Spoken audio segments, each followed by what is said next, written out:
Babeno babuganaho abakazi mu Sheema bakwegitira mu kigombe cyabo ekya Sheema Women Development Forum ekiri kumanyanga SODEF aba China Africa's Institute bahidira abakazi Kwebemberamu Orutaro Rw'Okubinga Obwooro.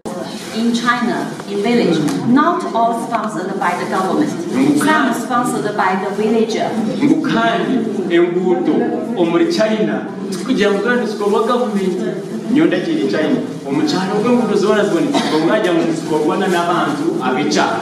We have an example that's a head of this village collect the money from their own. They sell their products, they earn some money to build a road. Aba bashobora ekiri kuletera Obwooro wayongera ngo no kutamatsiko gabo gona omuri government omuri buri kimwe. We developed in China not by one day, by several generations.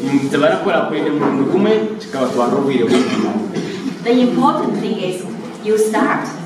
When you start doing, you can get better and better. If you don't start, nothing will happen.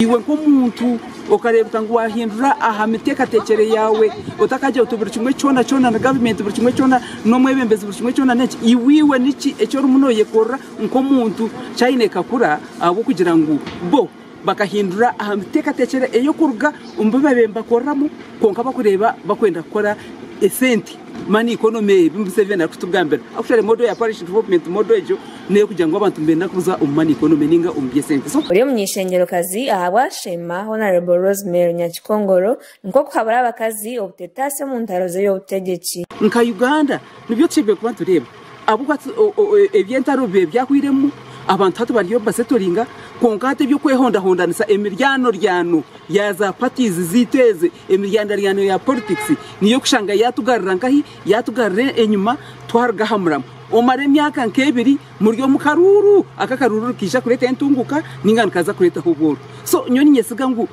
Africa twabanza ku Obwooro nani ngamba Africa otiremu na Uganda yitu twino kurebera ahanse zikuruzire za Singapore za China zo nizitwaza buta tutereke kuzaho tukaguma mu politics fa kandi obwe omuntu akaguma Obwooro umuringo ngo gumwe Professor Wangang yashobora ibine korwa ku bantu Obwooro agagasha kagira tugume omuri Sheema awa Sky TV agenshonga encouraged and motivated to poverty alleviation and take active roles in this process.